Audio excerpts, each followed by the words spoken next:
The feeling of the wish fulfilled. Everyone tells you to live from the end in order to manifest your desires. After learning about this by reading Neville Goddard's book or watching some videos on manifestation that discuss Neville's point of view, you get the impression that this feels right. The feeling of the wish fulfilled appears to be correct. It makes sense. In the early days after shifting from the teachings of the law of attraction to Neville Goddard's teaching, it seems to you that you have manifested quickly. But as time passes and you consume more information and hear about success stories, the significance of wish-fulfilled state fades away. You hear some other YouTubers telling you to mindlessly affirm and adopt it. Some of you get results, while others don't. I am talking to those who don't get the results. This video serves as a reminder to anyone who does not live in a state of wish fulfillment.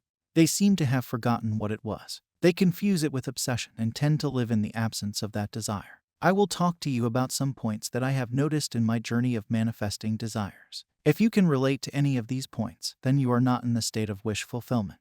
By the end of this video, you will understand the state of wish fulfillment, or living from the end. So, do you remember the time when you consciously manifested something in your reality? I am not talking to you about the butterflies, free coffee, free parking spots, some free food, or finding a penny on the ground. I am talking about the things you considered major, the specific things that you wanted, maybe a specific person, an exact amount of money, a car, or something that held significant value for you. Something that felt highly unlikely to happen. Happened after you did the SAT session, which is known as a state akin to sleep, where you relax yourself and imagine as if you are in that particular scenario that you wish to experience in your physical reality. I am taking you back to that time, when you were new to this manifestation-related stuff. I'm referring to the days when you were taught that you had to be in a certain vibration to manifest, and when you were introduced to the law of assumption. Everything clicked, and you manifested whatever you thought was important at the time, which could be anything physical or non-physical. I am talking about the thing that nobody else told you to test or try, like a coin or a rainbow. So, can you recall it? Yes, please leave a comment and tell me what it was. If you have never consciously manifested anything and strongly believe that it is impossible, then do yourself a favor and leave these teachings to those who do believe. You are not doing yourself any good. Move on with something else. Now, do you remember what you did during those days? Were you the hearer of the law or the doer? What did you feel when you applied these teachings? How was it? Was it desperation? Was it seeking the signs? Or was it relaxing? What was it exactly that you couldn't define in words? You know it, it is inside of you. You are getting a feeling as you read this. Yes, that feeling of inner knowingness was the feeling of a wish fulfilled that manifested that outcome for you. The word you have to focus on is inner knowingness, or the knowledge of having that desire already in your possession internally. Can I listen to your thoughts? Can I see your imaginary scenes? Can I feel your feelings? No, right. I can do all of them internally for myself, as per my wish, but not for you. That means all of these things are unique to me, and I can make them however I want them to be. This also means the inner knowingness, or the feeling of the wish being fulfilled everyone is talking about would be personal and unique and couldn't be described in words. That is why asking if you are doing it correctly or incorrectly is pointless, because you cannot express it in words, and without words, no one can tell you.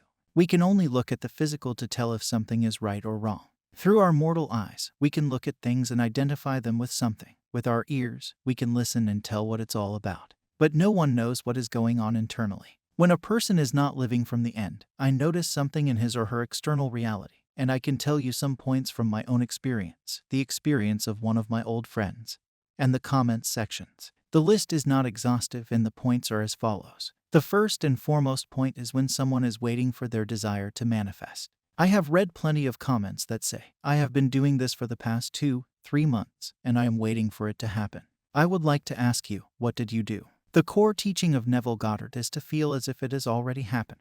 When you feel it in your imagination as being real, you develop an inner knowingness or feel it naturally. When this happens, you drop your desire, you feel detached, and it manifests in the most amazing way possible. Now, you don't have to drop or detach from your desire, as this will be the result of imagining it as real, and your inner knowingness would make that happen for you effortlessly. The second point is, how many times do I have to do it in order to get what I want?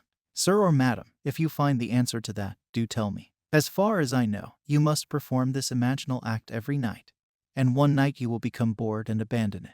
It is at that point that you would get another desire, because, internally, you have planted the seed that will blossom into a beautiful flower or manifestation. The third point is for those who do an imagined act or affirmation, and the next thing they do is check their phone or physical reality in the hope that their SP has messaged them. If you have this habit, you are not living from the end. You are not in a state of wish fulfillment because you did not gain confidence from your imaginal act. This is not the correct way to manifest anything. Looking for evidence always ensures that your assumptions are weak and might not manifest. The fourth point is worrying about whether it will happen or not. This is common. I have gone through it and learned something precious. Neville mentioned in his book that your only task is to feel as if it is real. You don't have to be concerned with the how and the when. Just feel as if it is already happening or has happened. That's it. When you adopt this approach, your worries fade away because what you have felt internally gives you relief. You have seen it as real. It has already happened. You get detached from it unconsciously. The fifth point is when you sit in your room all day wishing for it to happen. This is not at all the way to make it happen. By doing this, you are putting your desire on a pedestal, and when you do this, you push it away from you. You must live from the state of wish being fulfilled, not in state of wishing for it to happen. Closing yourself off to external experience places you in a state of scarcity. You have to live your life and flow with it, do your daily tasks, and devote some time to pursue the activities you like. Conscious manifestation was not introduced to help you disconnect from the world, but to help you live fully. It was introduced to make you feel complete. Don't put it on a pedestal. Your life is worth more than the desire you have. So, if you are experiencing any of the points that I mentioned above, don't worry, you can change them. You can always change the way you live your life. You can always correct things, and to do this, you have to develop the inner knowingness that makes you feel complete. That makes you feel as if you are one with your desire. And the way to achieve this is by assuming the state of wish fulfillment that can be achieved by persistently performing the imaginal acts. You are doing it right. An imaginal act is not limited to only visualization. It can be affirmations or you hearing others congratulate you on your victory. It can be you picking up a flower, smelling it, and feeling its petals. It could be you sitting in the leather seats of the car you've always wanted.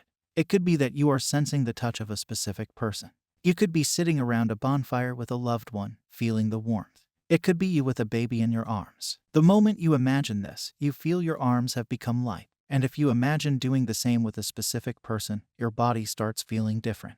It is all based on you. Play with it, and you will experience many wonderful things. When you drop your desire in consciousness as a seed, confident that it shall appear in its full-blown potential, you have done all that is expected of you. To be worried or concerned about the manner of their unfoldment is to hold these fertile seeds in a mental grasp and, therefore, to prevent them from really maturing to full harvest. Doubt is the only force capable of disturbing the seed or impression. To avoid a miscarriage of so wonderful a child, walk in secrecy through the necessary interval of time that it will take the impression to become an expression.